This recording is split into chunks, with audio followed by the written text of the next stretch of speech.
Setelah berjalan hampir setengah tahun, indeks harga saham gabungan bergerak stabil di level 5.200 atau kembali ke level yang sama dengan akhir tahun 2014. Apa saja yang harus dilakukan investor?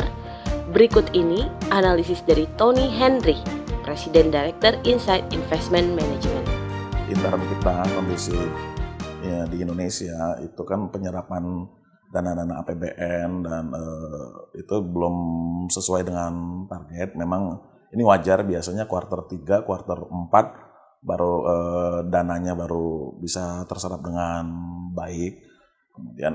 Kemudian dari sisi regional ya memang Amerika tidak tertahankan sekarang ya, banyak yang menunggu statement Yellen ini seperti apa, dan ini bisa menjadi rumors di market. Kita sampai sekarang belum tahu kapan kenaikan suku bunga sampai sekarang, sehingga investor itu banyak yang posisinya wait and see. Kondisi sampai akhir tahun tidak akan banyak berubah dengan kondisi sekarang, jadi masih banyak ketidakpastian, apalagi untuk di Indonesia 2 bulan lagi kita akan menghadapi Lebaran, faktor inflasi sangat menentukan. Pertumbuhan ekonomi kita sekarang masih di bawah 5 gitu, jadi belum ada sinyal-sinyal positif benar yang memfirmkan bahwa market itu akan jauh lebih baik sampai akhir tahun nanti. Saya rasa angkanya tidak akan jauh dari angka yang sekarang ini.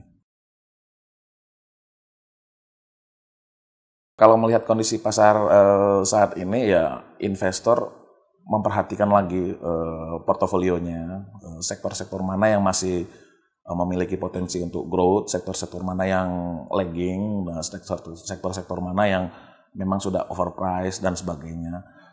Sektor-sektor yang masih growth seperti sektor consumer, kemudian sektor infrastruktur dan sebagainya itu masih bisa menjadi perhatian. Kalau saya bisa menyebutkan nama saham itu ya, pilihan yang bagus adalah saham-saham Unilever, kemudian saham-saham Indofood. Tetapi Indofood perlu diperhatikan juga karena kebutuhan akan dolarnya besar. Kemudian perhatikan juga saham-saham komoditas yang mungkin sampai akhir tahun ini, mungkin sampai tahun depan cenderung tetap atau turun. Jadi ada kesempatan bagi investor sekarang untuk merapikan portofolio mereka. Saya rasa sih menurut perhitungan kita tidak akan jauh dari 5.250 ya, paling kalau optimis bisa lari ke 5.400. Tetapi kalau Amerika menaikkan suku bunganya di tahun ini, ada yang mengatakan di September, ada yang mengatakan akan di awal tahun depan dan sebagainya, indeks itu akan berpotensi untuk turun di bawah 5.250 penutupan di akhir tahun kemarin. Mungkin bisa angkanya mungkin sampai 5.000, 5.100. Yang perlu diperhatikan juga adalah utang-utang jatuh tempo berdenominasi dolar di Indonesia. Bulan 6 nanti akan cukup signifikan jatuh temponya, kemudian ada bulan-bulan tertentu. Nah, tergantung pemerintah bagaimana menyikapi hal ini. Tetapi untuk apakah rupiah menguat, saya melihat agak susah untuk menguat, apalagi di bawah level 13.000 ya. Malah kecenderungannya mungkin ya seperti saat ini atau sedikit melemah. Kalau kita tarik sampai akhir tahun dengan kondisi seperti sekarang, rupiah mungkin akan gampang menuju 13.500. Bukan hal yang susah untuk dicapai, walaupun kita tidak berharap untuk rupiah melemah sampai sebegitu.